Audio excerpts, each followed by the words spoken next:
My name is Jessica, and I am 31 years old. I started my own business at the age of 25, and although it is still small, I run an app development company. My previous job was in the IT field. The company was not a big one, but it was a time when companies were being created one after another. I took the plunge and resigned from my previous company when its management started to lean. Then, I started a smartphone game development company. My husband Tony is a colleague and classmate from my previous company. When I retired, I invited a few people to join me, but my husband stayed. And when I said I was going to start my own business, he was very much against it. Yes, I know. Tony is not the type of person who likes adventure, much less trying new things. He always wants stability. He has no desire to work and is not interested in promotion. He just wants to get by day to day. He has no desire for things and no hobbies. Compared to Tony, I am the complete opposite. I want to be successful in my work, and I always want to challenge myself. I also like shopping. I enjoy going to live shows of my favorite artist. At first glance, it may seem that we are opposites and that we don't match, but we are not. What they lack in each other, they make up for together. In fact, I think we have good chemistry. We started as an office romance and got married 2 years ago. And 6 months ago, we bought the house of our dreams. We knew it would be a once-in-a-lifetime purchase, so we made no compromises at all. We were very particular about the color of the house, white being the base color. And since we both love children, we prepared a room for the child who would be born in the future. The house is filled with the aroma of wood, and we carefully clean the house every day. Since we moved into the new house, Tony has been saying to me more and more, "I want to have a child as soon as possible. Jessica, if you keep working, you will be left behind. You see on social networking sites that everyone has kids. You know that, don't you, Jessica? My parents are rushing me to have kids as well. Why don't you save your work for a while?" This was my biggest fear. Tony's income has decreased significantly. Many people left the company for that reason, and now there are only 3 employees, including Tony. And the vacation is called remote work. This month, he only went to work a few times. Before I knew it, his salary was reduced to an hourly rate, like a part-time job. We bought a house with a mortgage, and we can hardly live on my husband's income alone. But the issue of income is a sensitive one, so there was no way I could tell him directly. So I kept my mouth shut. Tony also noticed that his income was decreasing, but he turned away from his new job. I responded, choosing my words carefully. "I guess so. But I still want to focus on my work. I want to save more money. If I have a child, of course I want to think about the child first. I don't have anyone I can trust completely when I'm out of the office. So, I'm sorry. Please wait a little longer. I'll think about it." Tony looks unhappy. "You know, my mother is always asking to see her grandchildren. I'm sorry, but you've got to think about my dignity, too, you know. I've told my mother that Jessica is unable to have children because she's too picky. She won't be convinced if I don't say so." I knew that too. Every time my mother-in-law looked at me, she would say, "Are you not ready yet, Jessica? Work is good, but you have to have a child before you can be a full-fledged man, you know. No matter how good you are at your job, a woman who cannot produce offspring is half a man. Be a full-fledged woman soon. There is no way I can agree with such an opinion. But my mother-in-law is stubborn and rigid woman. I could not expect Tony, who is a mother's son, to take my side, even if I gave him my opinion. I was tired from work, so I tried to avoid seeing her as much as possible. Whenever we met, she would talk about our children. She probably doesn't know about my husband's income. I don't think she could ever think of having children if she saw our current financial situation. One Sunday, I was relaxing, trying to spend the holiday with my husband, when the chime rang. My mother-in-law was there through the monitor. I really wanted to use the answering machine, but it was not possible because we had a car.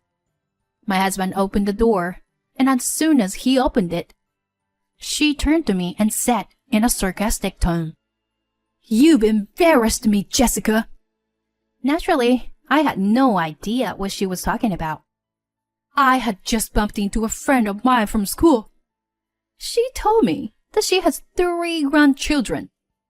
He is younger than Tony. She bragged about her grandchildren. I never thought I would be subjected to such humiliations at my age. Having a wife who is a piece of shit. I must be miserable like this. She turns her anger toward me. Don't you feel sorry for Tony too? You are not going to be young forever, so you need to plan your future properly. You talk about work and work and work, but you are just making games. Anyone can do that, not just you. Ignorant people are the scariest. They don't know anything about other people's hard work, but they are the ones who are taken advantage of. As you can imagine, I couldn't stay silent either. With all due respect, I think you should be aware of your ignorance. I understand that you want to see your grandchildren, and I'm sorry for you felt sad. But I can't keep quiet about my job. It is not a job that just anyone can do. It is unpleasant to hear people talk like that about a game that our employees work hard every day to make. When I said that, my mother-in-law laughed snidely. What are you trying to be so cool about? Is that your game more important or your child? Which is it? If the nerdy games is still important to you, it makes sense. It's such a ridiculous story, isn't it? I had been avoiding this because I didn't want to get in trouble. And now I am getting revenge. It makes my head hurt. What is it? Which is more important, that job or me? Such nonsense. It's ridiculous to compare such things. And they are completely different vectors, aren't they? I understand what you're trying to say. But from this point on, it's a married couple story. Please let us come to a conclusion together. I thought my words were a little too strong, but I couldn't stay silent any longer. Tony never defended me and kept silent. Then my mother-in-law, her face bright red, sniffles and comes at me. You must feel bad for me, right? Tony is too kind to say anything. Don't you think it would be worse if he worked harder than you? I get it. I feel sorry for Tony. I'll live here too. You're building a nursery, even though you can't even have a child. If you don't want to have kids, don't you have that extra room? You are infertile, and we will have plenty of room in a 4-bedroom. I'll move in with you. I was gasping at what she was going to say this time, when Tony opened his mouth. It's true. There's plenty of room, isn't it? I don't want to have kids, so it will be more efficient for me to live with my mother. Jessica is careless. It's good to have someone at home for security. I agree. I was surprised by his statement. I know Tony is a mom's boy, but I didn't think he would go so far out of control without asking my opinion. I was angry too, so I sarcastically said to Tony, Tony, you are at home because of the remote work. I think the security is perfect. If I needed security, I would have hired a professional company to do it. I don't have anything expensive enough to need security. What kind of house are you talking about, Tony? He looked annoyed and turned on me. Can't you see? That kind of attitude discourages me. Jessica's success in becoming independent was just a fluke, wasn't it? Even if I had started my own business at that time, I would have been successful. I would have made a lot of money. The heat in my body quickly cooled down. To tell you the truth, Tony, you can't do it. You've had so many chances to give up on this company. You can't even make your own decisions. It's not that easy to run a company if you can't make a decision on your own. Employees won't follow a boss who doesn't do his job. Tony looks just like his mother-in-law and gets angry at me. You are really an arrogant and not very pretty woman. If she can't even have children, she's a failure as a person. Do you understand? Life has to be passed on to the next generation in a relay system. So if you can't have more than 2 children from me and Jessica, it will lead to a decrease in the population. My mom is right. If you can't listen to her, who is a senior in your life, then you're not worth talking to. You're polishing your arrogance too much. You should live with my mother and let her teach you about that. No one else is going to teach you anything. You need to have your morals drilled into you as a human being. He is saying this in a very righteous way. But I never said I didn't want children in the first place. I just didn't want to have children because there is no way I can live on Tony's earnings alone. In order to protect my mother-in-law's reputation, I've kept quiet about it. But I'm going to reveal it. Please, look at this. Can you say that my arrogance is the reason why we don't have children? With that, I produced a household account book, and my husband's, and my pay stubs. My mother-in-law stared at it with a mousy expression, and Tony looked impatient. I knew it would be tough for him to show this to her, because his salary is only as much as a student's part-time job.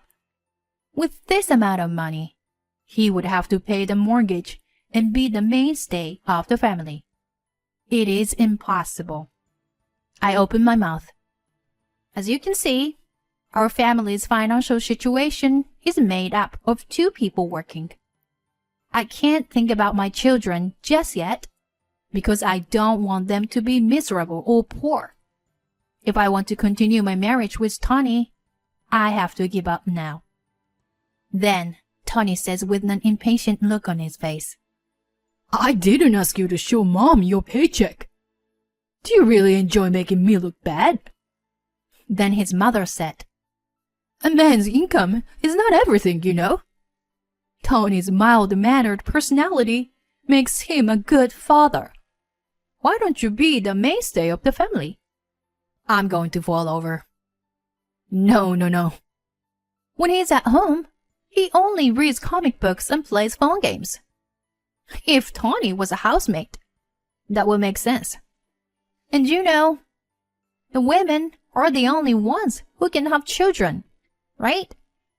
If I take a leave of absence for 6 months, this house will go bankrupt. They're speechless when I said that.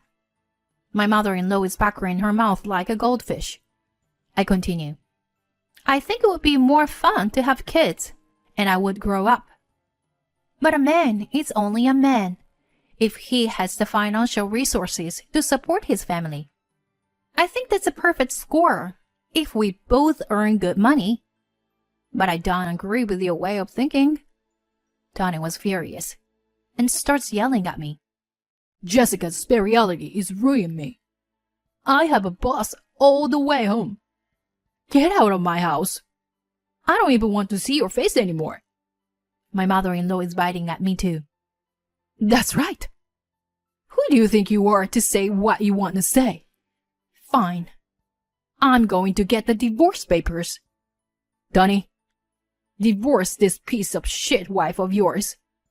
With that, the two went to the city office together. Why I have to leave is a mystery. But I don't want to be with Tony anymore. I don't even want to see his face. That's my line. I'm running out of patience too. I'm finally ready to leave home.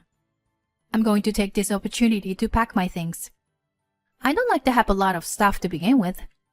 Basically, I don't want to have anything in my room. I am what is commonly known as minimalist. Packing was over in no time. My mother-in-law and Tony are in an angry mood and are filling out the divorce papers as soon as they came home. Tony slapped me with it. I've already filled it out. It's now or never if you want to hold me back. No matter how much you apologize.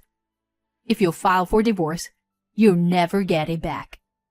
I am not going to be able to go to work tomorrow because of the mental anguish you've caused me. So, give me this house instead of alimony. You make a lot of money, so I'm sure you can afford it. Well, if you apologize, I'll forgive you. He wants me to hold off. I have never met such a small man. He is number one in my generation. I will fill out the divorce papers without hesitation. After a while, the divorce was successfully finalized. I often hear that divorce is more difficult than marriage, but it was easier than I had expected. And it was refreshing. I would like to praise myself for living in such a miserable way. For the time being, I decided to stay at the office. All the employees knew that the president would do this someday. They are laughing at me. But here comes my payback. I am not a good-natured person. Who would pay the mortgage on a house that belongs to someone I hate? There's no reason for me to pay alimony to Tony in the first place. That's right. The house is in my name. Of course, I couldn't get the loan with Tony's salary. After all, I put the house in my name. Therefore, I am the owner. I don't need this house anymore. And I asked my lawyer to join the case to avoid any trouble later on. The common property of the couple will be split 50-50. Of course, the house will be sold. It is still in a period of time when it can't be called a new house. I was very happy that it sold for the asking price right away. And for some reason, without any evidence, they thought they could continue to live in the house. My mother-in-law seems to have learned here the fact that the house is in my name only after the divorce. Tony had lied about the amount of his income, so it is not surprising that my mother-in-law thought so. When they found out that the house was sold, they turned pale. Then my mother-in-law called me. Do you really enjoy causing us so much trouble? Tony is going to get back together with you. So you have to withdraw the sales right now. My mother-in-law is yelling at me. Huh? Get him back? I'm sorry, but no matter how much you pile on, I refuse. I am already a stranger. Then I'll come to your office right now and spread the word about the fact that you are a bad person. Please do, as you please. I'm busy, so please, excuse me. I hung up the phone and immediately reported the matter to the company's exclusive lawyer. The lawyer came. But even though I waited at the company, she never came. I've submitted the voice recorder of the calls when the divorce was discussed, and now to my lawyer. He said it was more than enough material to get alimony. I was in the habit of recording on the voice recorder because of my job. What I am concerned about here is the financial situation of my mother-in-law and Tony. My mother-in-law has never kept a job. On the contrary, they lost their house. At the same time, the company Tony worked for went bankrupt. Tony became unemployed. They look for a good-paying job, but they don't have a career. So there is no way they can get one. They have no savings to begin with. So Tony started working as a part-timer for a day job. And then I had a lawyer come in. They bowed down to their relatives and borrowed money to pay the fee in one lump sum. The lawyer was very surprised. And I cannot stay in the office forever. I need a space where I can rest. Come to think of it, I haven't felt at ease at home recently. I took the plunge and bought a condominium near my office. I live alone, so I decided to focus on security. My experience with the divorce led me to develop a love simulation game for adults. It was a bigger hit than I had expected. It became the company's signature game, and I still love my job.